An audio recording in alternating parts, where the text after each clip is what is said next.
विश्व के कोने कोने में यूट्यूब के माध्यम से हमसे गुरु मंत्र लेकर वैदिक परंपरा में आगे बढ़ने वाले मेरे प्रशिष्यों, सज्जन और सन्नारियों, चलिए सुनिए। शुक्र, शनि और बुध अगर 7वें स्थान पर होए तो क्या होता है? जिस भी पुरुष को ये योग होता है वो किसी औरत के चक्कर में जरूर फंसता है।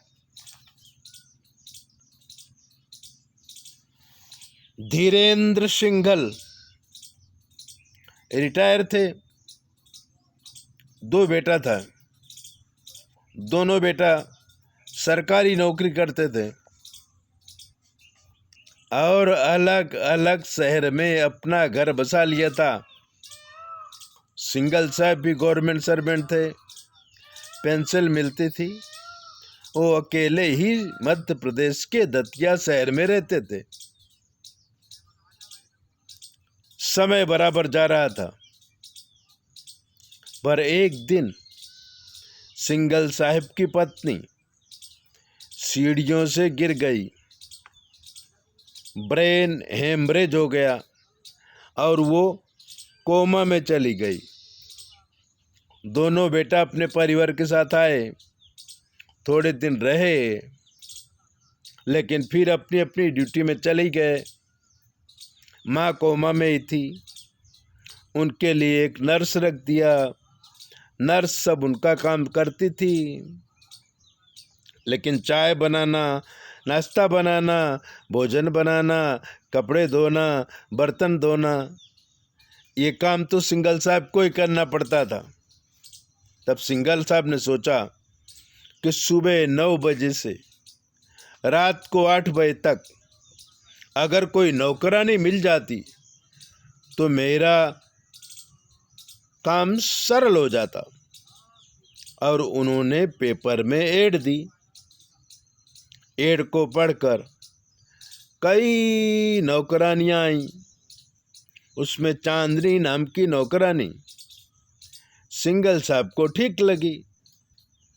चांदनी सुबह 9 बजे आ जाती और शाम को 8 बजे चली जाती।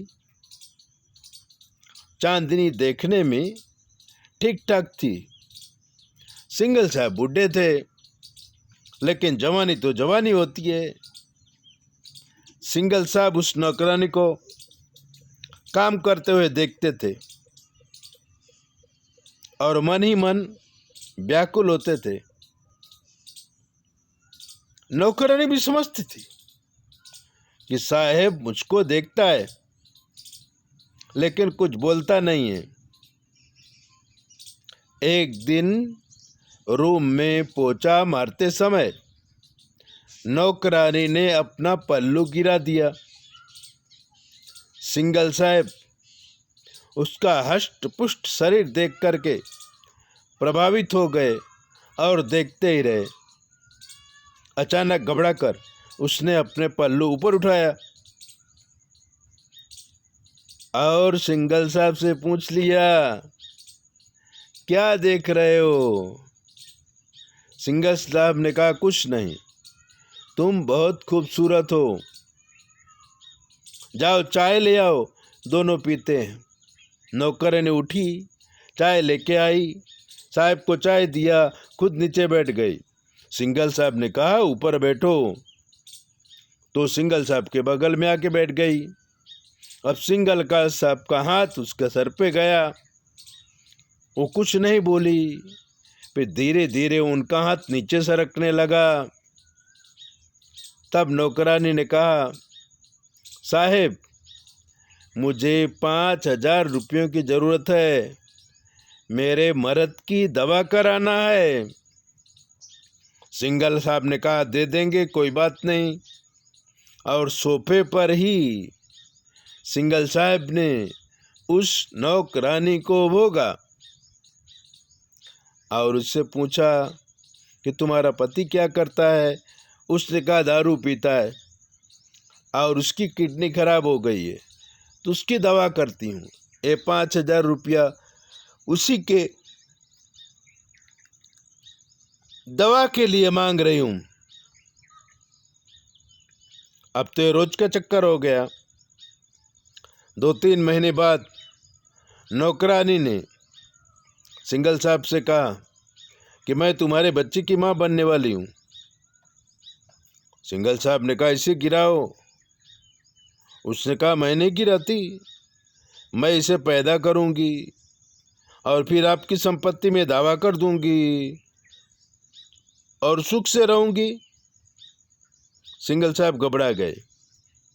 उन्होंने कहा कि भाई ये बताओ कि इस केस से मुझे छुटकारा कैसे मिलेगा।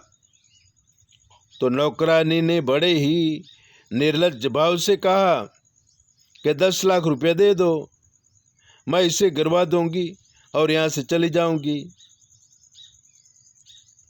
सिंघल साहब घुमा फिरा के 4 लाख में बात पक्की किए।